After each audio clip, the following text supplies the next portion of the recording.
হে মহান নাগ, হে নাগরাজ, যতবার মিথ্যে কাল রূপে এসেছে আপনি সর্বদা আমায় পথ দেখিয়েছেন। মিথ্যে যতই লুকিয়ে থাকুক, কিন্তু আপনার দিব্য দৃষ্টি তাকে সবার সামনে প্রকাশ করবেই। আর আজও সত্য আর মিথ্যের লড়াই চলছে। নাগরাজ, কেউ মিথ্যে বলে আমাদের বোকা বানাতে পারে, কিন্তু আপনাকে নয় নাগরাজ। এমন একজন আছে যে বলছে যে মৃত্যুকে সে দর্শন করেছে, কিন্তু সে বেঁচে গেছে। কি করে নাগরাজ, কি করে? এ তো অসম্ভব। ওই উঁচু পাহাড় থেকে পড়েও মরেনি, ও সমুদ্রের বড় বড় ঢেউয়ের মাঝখানে পড়েও মরেনি, এমনকি বাঘের হাত থেকেও ও বেঁচে গেছে। কি করে নাগরাজ, কি করে? অমাবস্যার রাতে আপনার শক্তি দ্বিগুণ হয়ে যায় নাগরাজ, আর ওর শক্তি কমে যায়। আপনি যখন আসেন নাগরাজ, তখন পূর্ণিমার রাতও অমাবস্যা হয়ে যায়। দেখুন দেখুন, আপনার উপস্থিতিতে চাঁদ ঢেকে গেছে। আপনি আজ খুব শক্তিশালী নাগরাজ, আর আজও খুবই দুর্বল। যান নাগরাজ, আপনি যান ওই চন্দ্রকান্তার কাছে, আর আমাদের বুঝিয়ে দিন যে আসল সত্যিটা কি। ওই মেয়েটা কি করে বেঁচে গেল? কি করে? আমরা আঘাত করা সত্ত্বেও কি করে বেঁচে গেল? কি করে নাগরাজ, কি করে? ভদ্রমা, এটা ওই মেয়েটার রক্ত।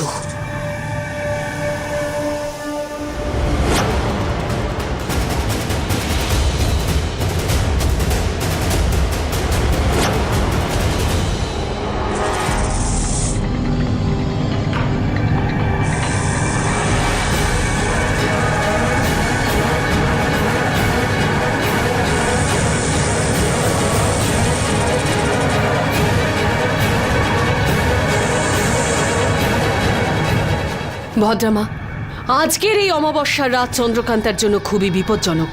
আজকেই জানতে পারবো ওর মধ্যে যে মায়া শক্তি আছে তার ক্ষমতা কতটা।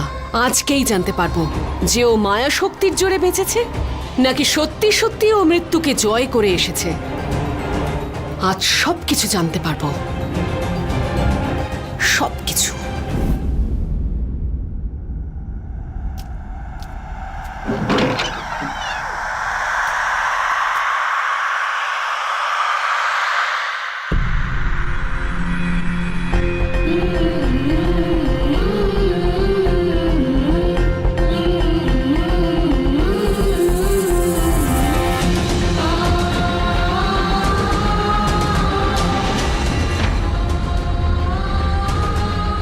এগুলো এখানে কেন?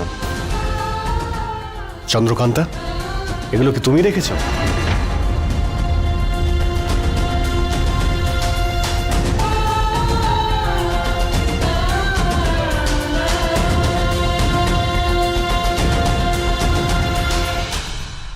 মৃত্যুকে ভয় পাই না আমি, তোমার ভালোবাসার নাটককে ভয় পাই আমি।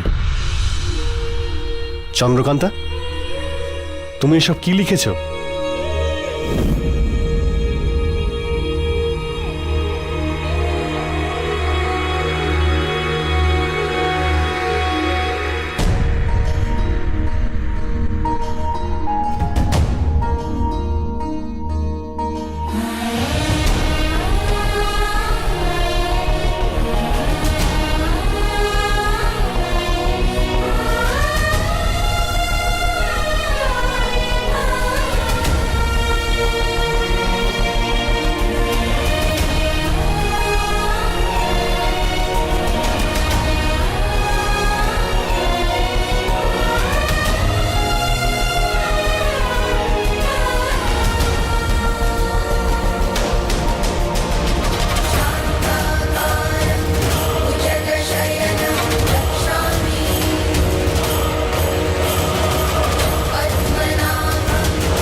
ধীর সেদিন আর নেই।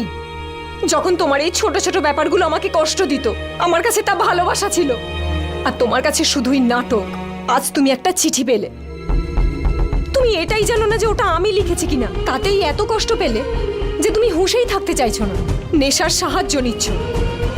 ভাবো, আমি নিজের চোখে আমার ভালোবাসাকে শেষ হতে দেখেছি, একটা নাটকের মতো।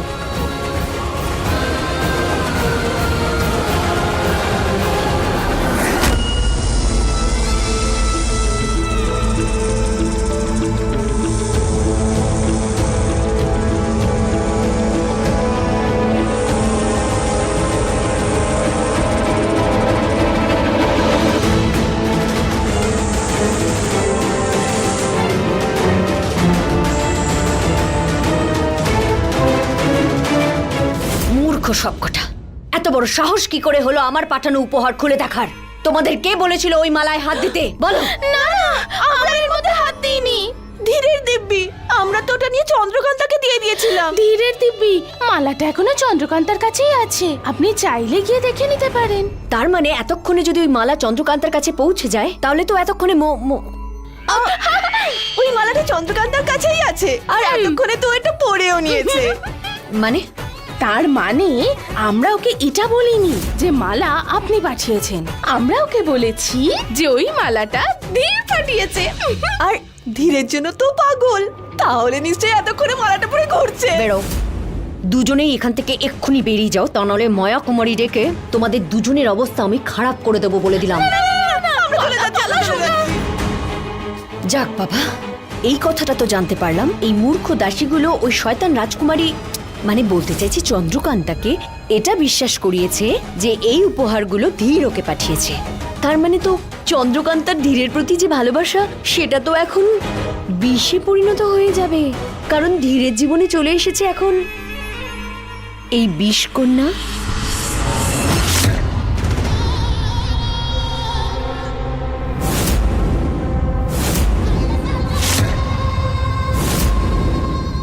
আজ এই নাগ ওর শরীরে এত বিষ ঢেলে দেবে যে ও কোনোভাবেই বাঁচতে পারবে না।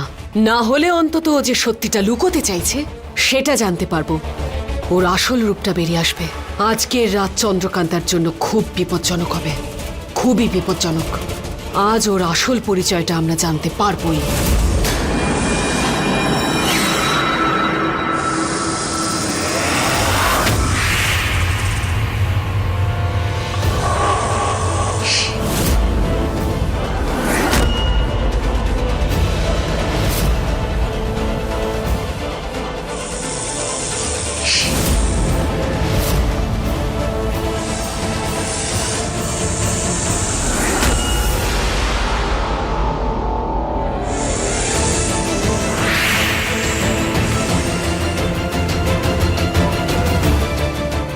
বাঁচাও! সাপ!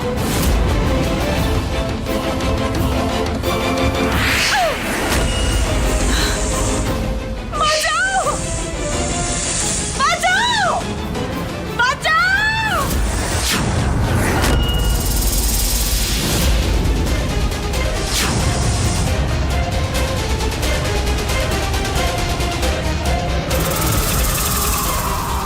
হে নাগরাজ, আমাকে রক্ষা করুন, আমাকে বাঁচান। ওম নাগেশ্বরায়, ওম নাগেশ্বরায়, ওম নাগেশ্বরায়, ওম নাগেশ্বরায়। নাগ মৃত্যু হয়ে তোর কপালে নাচছে চন্দ্রকান্তা। এই নাগ সাধারণ নাগ নয়, নিজের মায়া শক্তি প্রয়োগ কর। আমি তো বলেইছি আজকের রাত তোর জন্য খুব বিপজ্জনক।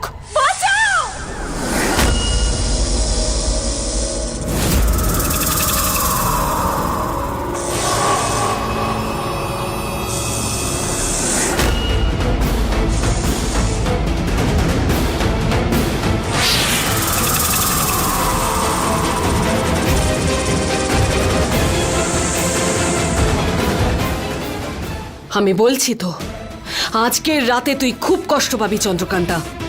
আজ তোকে শুধু তোর মায়া শক্তি বাঁচাতে পারে। মায়া শক্তি প্রয়োগ কর, দেখা তোর ক্ষমতা।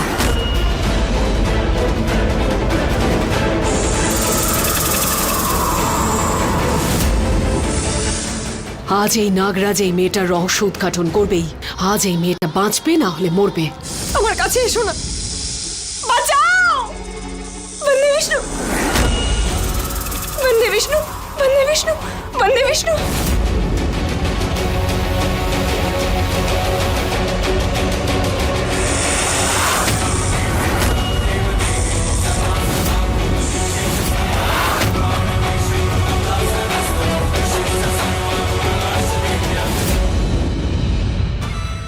মায়াশক্তি, মায়াশক্তি ও রন্ধ্রে রন্ধ্রে রয়েছে ভদ্রমা।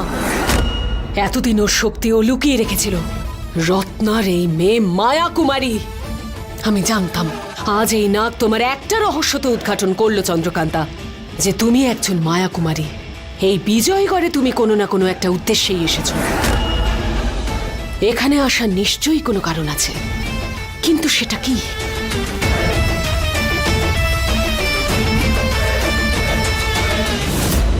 চন্দ্রকান্তা,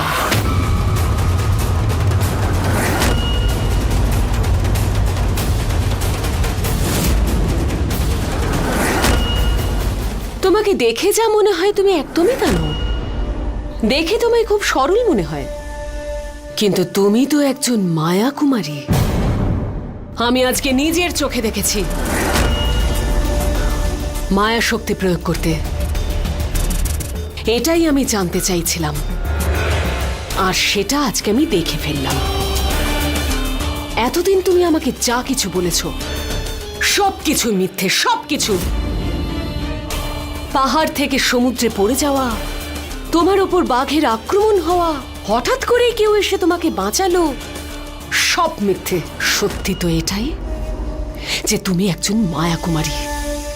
তুমি মায়া শক্তি জানো। তোমাকে অন্য কেউ বাঁচায়নি, বরং তুমি নিজেই নিজেকে বাঁচিয়েছ মায়া শক্তি দিয়ে।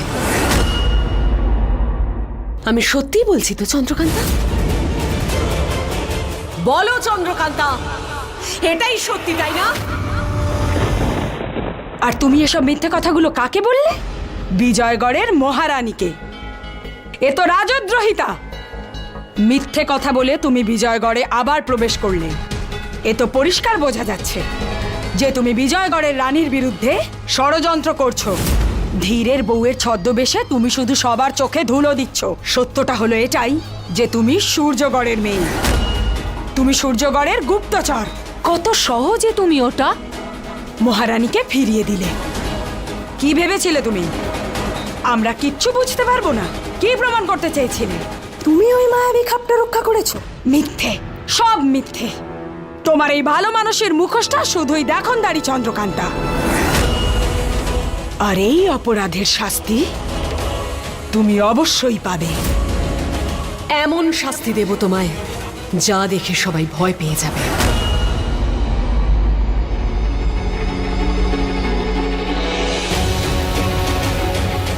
আমি মিথ্যে বলেছি।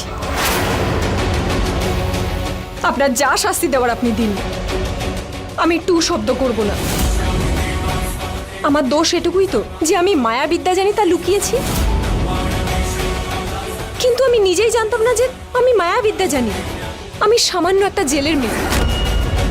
আমি নিজেই অবাক হয়ে যাই যে মাঝে মধ্যে আমি এসব কি করে ফেলি। আমি হাত তুললেই আমার হাত থেকে হঠাৎ আলোর রশ্মি বেরোয়। কখনো এই হাত দিয়ে আমি ভুলবশত কিছু ভেঙে ফেলছি, আবার কখনো এই হাতই আমাকে বাঁচায়। এই মায়াবিদ্যা আমার বশে নেই। আমি বুঝতে পারছি না কিভাবে এসব হচ্ছে। হয়তো এই সমস্ত কিছু ধীরের জন্য হচ্ছে। চুপ! তোর এত সাহস যে তুই আমার ধীরকে দোষারোপ করছিস? খবরদার! ক্ষমা করবেন আমায় রানীমা, কিন্তু আমার মনে হয় যে যখন ধীর সূর্যগড়ে এসেছিল আর আমার সাথে সময় কাটিয়েছিল, হয়তো সেই সময় ও কোনো তুকতাক করেছিল আমার উপর। কারণ ওর সাথে দেখা হওয়ার পরেই এই শক্তি আমি পাই। ওর সাথে দেখা হওয়ার আগে এসব আমি জানতাম না। তাহলে আপনিই বলুন না, আমি কোনো রানীর মেয়ে, না কোনো মায়া কুমারীর, আর আমি কোনো মায়াবিদ্যাও শিখিনি। তাহলে কি করে এসব হচ্ছে? সূর্যগড়ে ধীর আমাকে তলোয়ার চালানো শিখিয়েছিল, একজন যোদ্ধা হওয়ার শিক্ষাও দিয়েছিল আমায়। হয়তো হয়তো তার ফলেই আমার ভেতরে কোনো শক্তি এসেছে। রানীমা, এর থেকে বেশি আমি আর কিচ্ছু জানি না। আমি সত্যি বলছি আপনাকে। মিথ্যে, সব মিথ্যে। তুমি মিথ্যে বলছো। তাহলে আপনিই বলুন, আমি কার দিব্যি খেলে আপনি বিশ্বাস করবেন আমি সত্যি বলছি? আমি জানি আমি যাই করি না কেন আপনি আমার কথা বিশ্বাস করবেন না, কারণ আপনি তো আমাকে পছন্দই করেন না। এ সব কিছু আমার ভুল। আমি আপনার বিশ্বাস, আপনার মন জিততে পারিনি। এটা আপনার নয়, আমার হার। আপনার যা শাস্তি দেওয়ার আপনি দিতে পারেন, আমি তৈরি।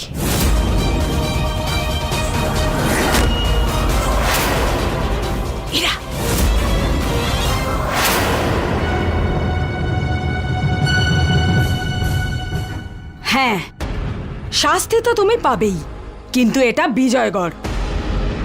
এখানে অপরাধীকে শাস্তি দেওয়ার আগে তার অপরাধ বিচার করে নেওয়া হয়, তাকে পরীক্ষা করা হয়। তোমাকেও পরীক্ষা দিতে হবে। যদি তুমি সেই পরীক্ষায় পাশ করে যাও তাহলে বুঝবো তুমি সত্যি বলছো, কিন্তু যদি কোনোভাবে তুমি সেই পরীক্ষায় পাশ করতে না পারো তাহলে বুঝবো তুমি মিথ্যে বলছো। আর মিথ্যেবাদীর বিজয়গড়ে শুধু একটাই শাস্তি, মৃত্যু। কালকে দ্বিতীয় প্রহরে বিজয়গড়ের দক্ষিণ দিকে জঙ্গলে চলে আসবে, সেখানেই তোমার পরীক্ষা হবে।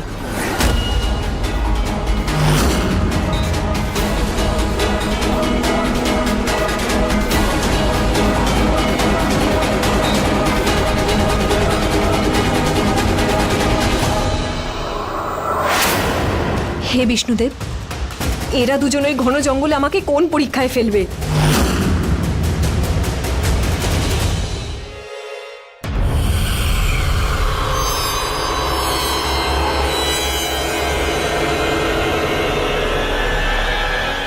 ধীর, ধীর, তুমি তো নেশা করা ছেড়ে দিয়েছিলে, কিন্তু এসব তাও আবার এতগুলো।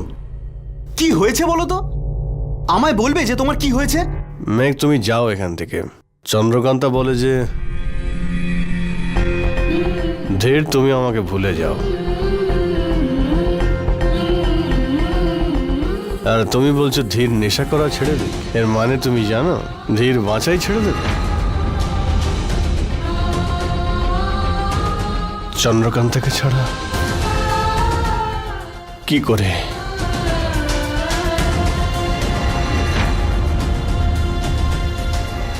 মানে তোমাদের দুজনের মধ্যে আবার ঝগড়া হয়েছে, এটাই বলতে চাইছো?